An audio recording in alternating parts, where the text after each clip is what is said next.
Breaking right now, Prince Harry's darkest day. After a brutal courtroom defeat by the Daily Mail, the Duke of Delusion has tried to put a smile on his face as he leaves Chatham House and new footage with a thumbs up. With a thumbs up to try and suggest that everything is okay. When we know it is far from okay, because this £50 million defeat shatters his reputation, proves that he lied in court, dragged a whole other major group of celebrities into his pathetic game, and achieved nothing apart from wasting tens of millions of pounds.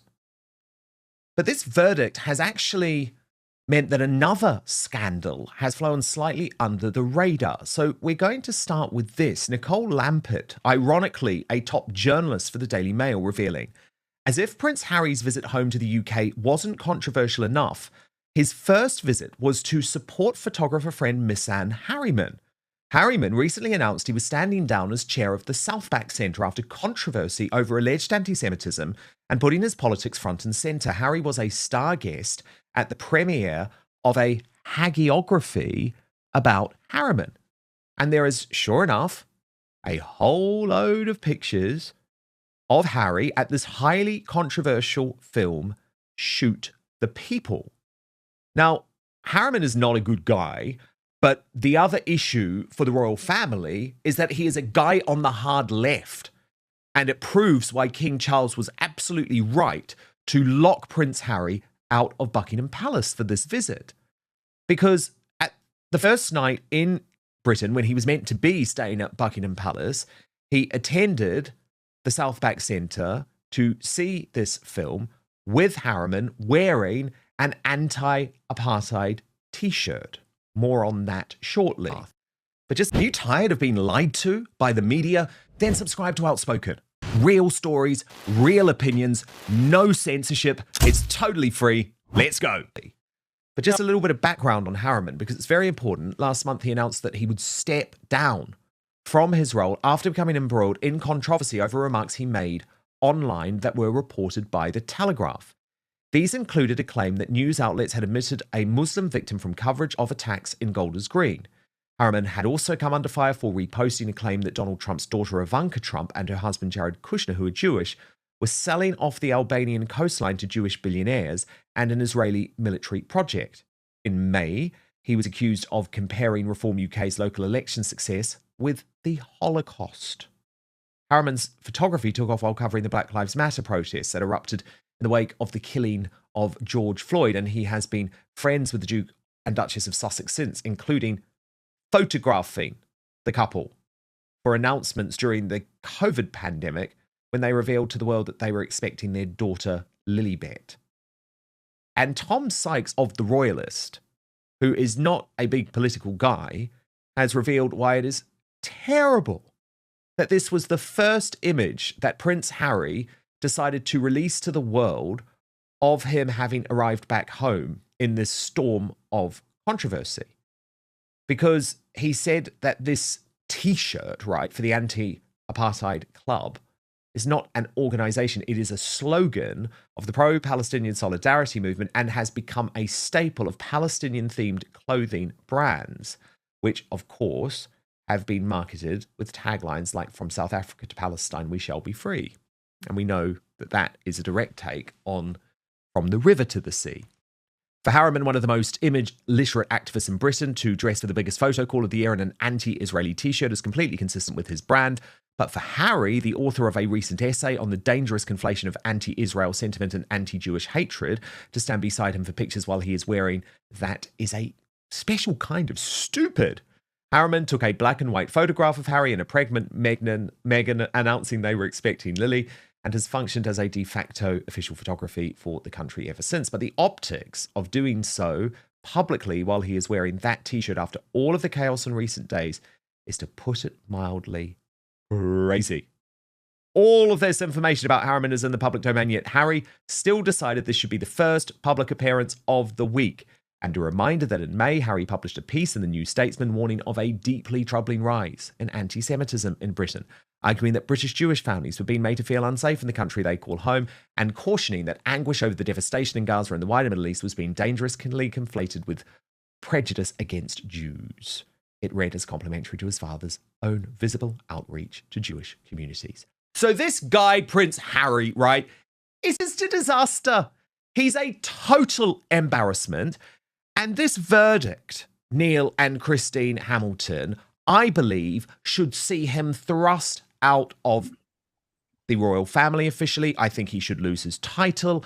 I think his reputation has been shattered. I think after warning, he ended up perjuring himself in court. And Harry is just increasingly, Christine, becoming a huge embarrassment to King Charles, who I think was right to lock up Buckingham Palace and say, you're not coming anywhere near it this time, sunshine. But I think he needs to say that is going to be permanent, Christine, don't you? Well, you've got King Charles is a father who's, in inverted commas, lost his son and can't see his grandchildren, all that sort of thing. So you've got to feel sympathy for that. But honestly, Harry should have been stripped of God knows what ages ago. His behaviour has been absolutely appalling. He doesn't care. He clearly doesn't. He pretends to, but he doesn't care much for his father's feelings and the rest of his family. And William, of course, has taken a very firm stand on this.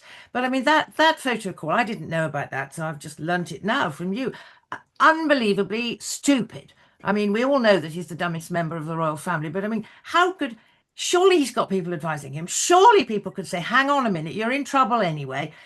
You're probably about to lose this case against the Mail tomorrow. Now today, but this was... For goodness sake, go to a wimpy bar or something. Don't go to that highly controversial and be photographed with that highly controversial man. He's lost his marbles. I love that phrase, bat, guano, crazy. I must remember that. He has, hasn't he, Neil?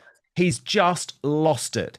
And unfortunately, Neil, and I do understand what Christine is saying, we of course have to remember that King Charles is a man with terminal cancer, and he's trying to forge some type of relationship with his two grandchildren, who at this point will have no recollection of ever having met their granddad, who is king. That is obviously deeply sad. But I'm sorry, Neil, sometimes royals have to make tough calls. And sometimes they have to put the institution and the country ahead of their own personal relationships. We saw it with the late Queen Elizabeth II. Do you remember when she stripped Andrew, Mountbatten Windsor, of all of his titles? And that was a devastating decision for her. He was her favourite son, believe it or not. He was. So I just feel Charles has to do the right thing now. And it can't. There can't be a next time. This court case is just so damaging, Neil. He lied in court. It just can't go on. He's got to be off the royal website. There has to be some type of ending now, because it feels like Harry just gets worse and more manipulative, Neil, and also critically more political. He is leaning into what I would describe as the nutty hard left in America, and that is dangerous. It's a dangerous path. A desperate, scorched earth distraction has just been unleashed from Montecito, and it has plunged the British monarchy into a total state of crisis. Reeling from a catastrophic, crushing defeat in the High Court that has left them financially ruined, Prince Harry and Meghan Markle have launched a shocking counteroffensive. Seizing on a toxic new anti-Semitism storm, the Sussexes are publicly shaming the royal family, turning the spotlight back on the palace with a fierce declaration that the king must act. It is a breathtaking gamble to weaponize a cultural crisis just to bury their own legal humiliation, and it has completely broken any remaining peace. Just days after a High Court judge completely dismantled Prince Harry's multi-million-dollar privacy lawsuit against the Daily Mail, the Sussexes were widely expected to retreat, lick their wounds, and handle a terrifying £50 million legal deficit. Instead, they have gone on the warpath. To truly understand the scale of what is unfolding, we have to look at the twin disasters colliding at once. First, the legal reality. Prince Harry's high-stakes gamble against Associated Newspapers didn't just fail. It resulted in a definitive, 436-page judgment that legally validated the tabloid press's journalism and left the Duke completely exposed. The global headlines were brutal, branding Harry a defeated prince whose testimony failed to hold up under scrutiny. But less than 48 hours later, a highly sensitive cultural controversy involving public figures tied to high society circles created an unexpected opening. Sensing a moment to shift the media narrative, Harry and Meghan's camp immediately issued a sharp, pointed briefing. They directly accused the institution of the monarchy of remaining silent during a critical cultural moment, framing the palace's neutral stance as a complete moral failure. By screaming that the king must act, Harry and Meghan are trying to position themselves as global moral arbiters, all while their own financial house burns to the ground. Senior media analysts and royal commentators are absolutely stunned by the sheer cynicism of this timing. Let's call it what it is, a classic PR smokescreen.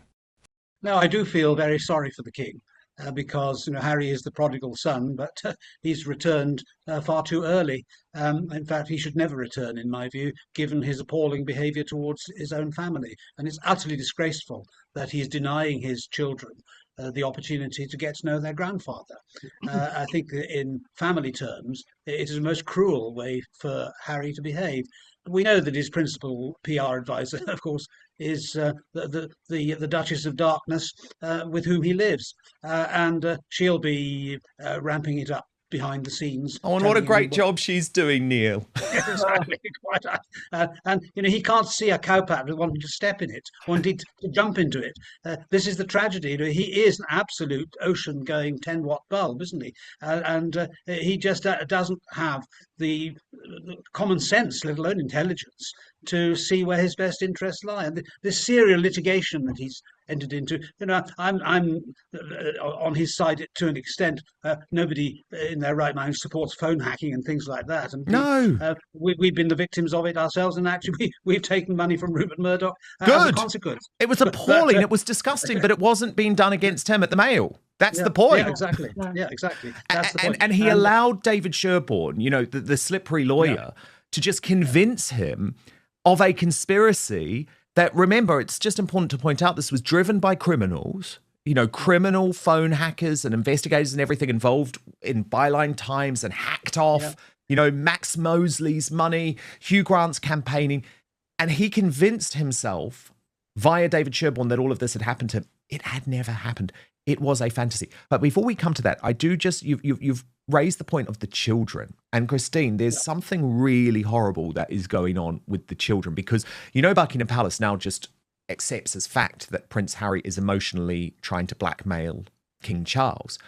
But actually, this new report from the Daily Mail made me believe that there's also some weird sort of manipulation going on with Harry and Meghan and the children. And just hear me out, because you've got to listen to the friends that the Daily Mail is quoting to sort of really understand why what they're doing with the children, I think, is pretty twisted. So this is a source close to Prince Harry telling the Daily Mail, Harry is really, really keen to bring the kids. He wants to ground them in the UK in their heritage and their family heritage. They need to see their grandfather and they need to understand more about where they come from. Their lack of knowledge of the UK is becoming apparent, along with their lack of connection to it. And absolutely, that's terrible. And that's something that Harry and Meghan have created. The problem is that the children are just so excited about this visit. So here's where it gets really twisted.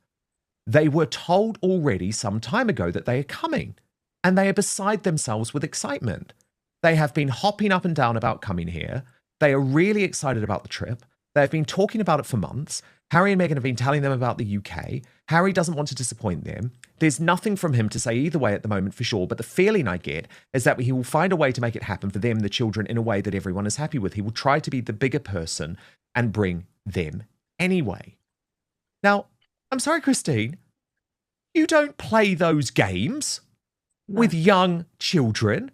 No. You don't tell them that you're bringing them to finally introduce them to these relatives who have been completely shut off from them as they live in some type of weird Montecito prison, and then take that away from them because you're unhappy about security, which you were never going to receive. So I put it to you, Christine, that I don't think Prince Harry and Meghan Markle are just playing emotional manipulation with King Charles. I actually think they're doing it with their own children, and I think that's particularly twisted. I honestly do.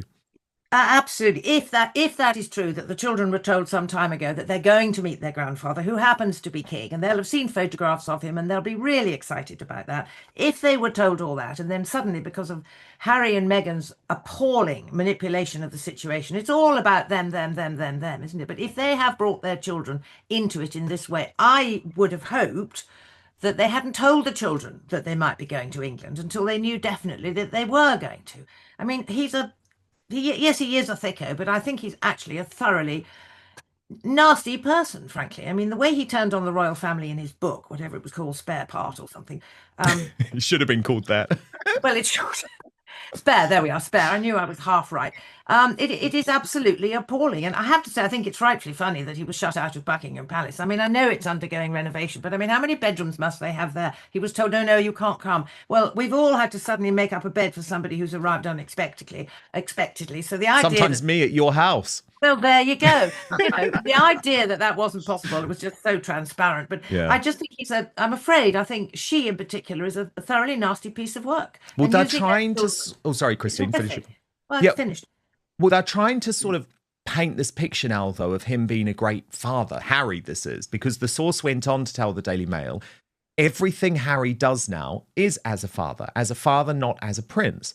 He wants his children to know his own father. He wants them to spend a period with him and the family. That will mean a number of days in private. Yes, the visit is about Invictus, but for months now, it has also been about the children. They are the big motivating factor for the visit. And again, Christine, I just think, are you on something? Answer, yes. We know that he's on legal drugs, Christine. I point out legal drugs, legal psychedelics, legal marijuana, that type of thing. It's legal in California now. But you'd have to be, wouldn't you, to think that the royal family are going to allow in such toxicity and also such drama, Christine. I mean, let's just take a look, by the way, while we're discussing this, at Catherine, the Princess of Wales, and King Charles this week, who have just valiantly pressed on with their duties, the real work of the royal family. This was Catherine at the Evelina Children's Hospital. King Charles has been at the Tank Museum.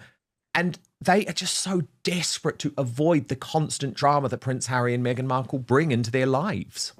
All I can say is thank God, and I really mean that William is the older son, and he is going to be the king one day, and not this stupid, footloose idiot. I know. Well, they are. I mean, Catherine, as far as I can see, has never put a foot wrong. I mean, just simply never. She just gets on with it. She's going to be a fantastic queen. How she to be a fly on the wall in the looking in on the conversations between Catherine and William. I mean, if I was Catherine, I would be absolutely livid. I'd be throwing things around and goodness knows what about your ghastly, evil brother. She's very composed in public, but I should think she's let rip in private. I hope she's let rip in private. Oh, gosh, look at that woman, Meghan. Oh. Breaking right now, Christine, we have just received Prince Harry's pushback at this verdict.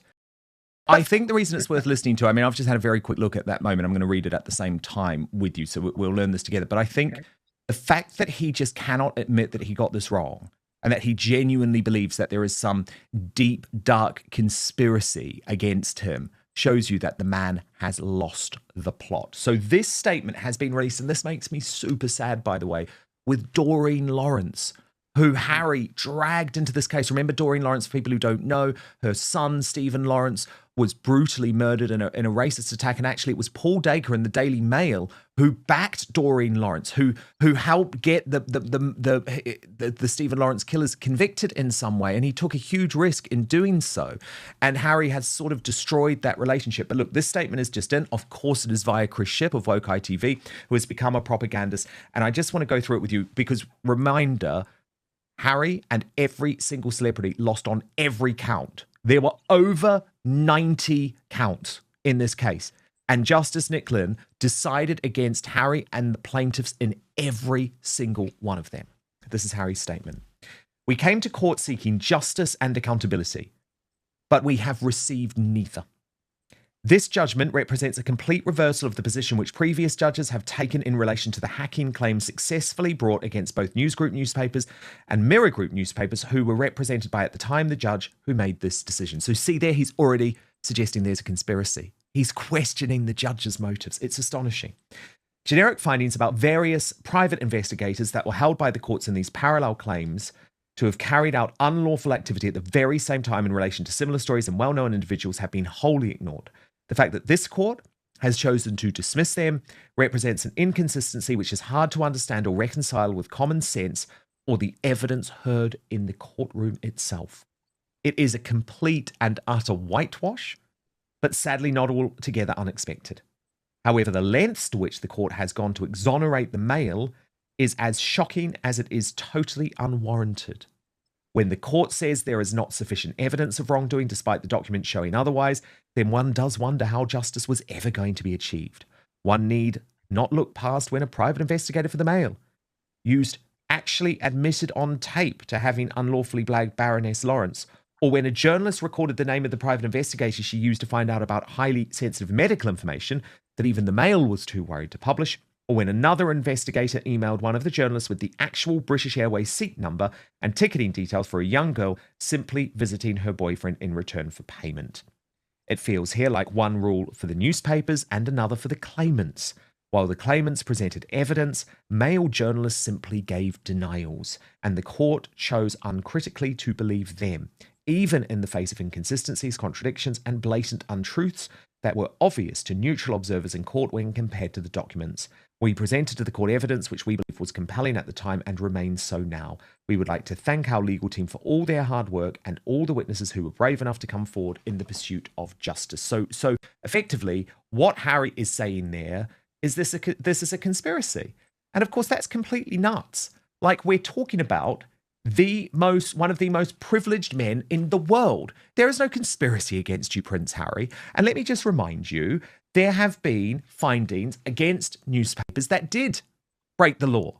And so there should be. I am disgusted by what the Daily Mirror did. I am disgusted by what News Group newspapers did.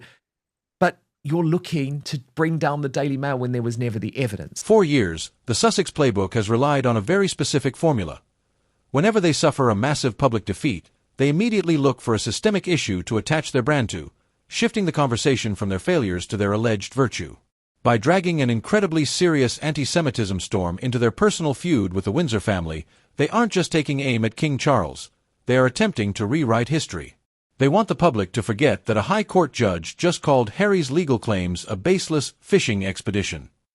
They want you to stop looking at the £50 million bill, and instead focus on their public shaming of a monarch who is legally bound to remain politically neutral. It is high-velocity narrative manipulation, and it is playing out in real time. But this distraction strategy is already starting to blow up in their faces. In just a moment, we are going to expose the hidden psychological trap that Harry and Meghan have walked right into, and the devastating palace leak revealing King Charles's private, definitive response to this public shaming. Let's look at why this counterstrike is incredibly dangerous for the Sussex brand.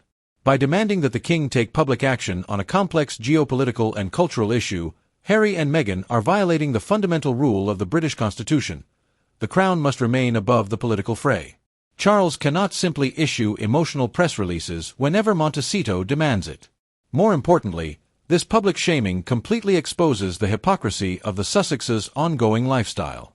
They still aggressively cling to their royal titles, the Duke and Duchess of Sussex, using them to sign multi-million-dollar corporate contracts.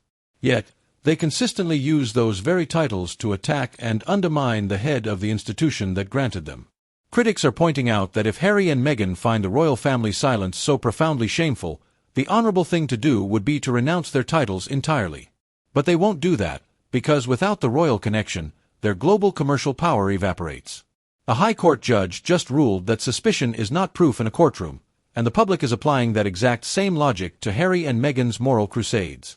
Behind palace walls, the emotional impact of this latest attack is deeply felt. King Charles is currently managing massive constitutional duties alongside his ongoing health journey. To have his own son and daughter-in-law launch a public shaming campaign during such a vulnerable period is being described by insiders as a low blow, even by Sussex standards. Those close to the king reveal that he harbors a profound sadness over how relentlessly Harry seeks to publicize their private fractures. Instead of picking up the phone to discuss complex issues, Harry and Meghan choose to use public briefings to back the king into a corner. It shows an absolute lack of empathy and a complete disregard for the personal stresses currently weighing on the monarch.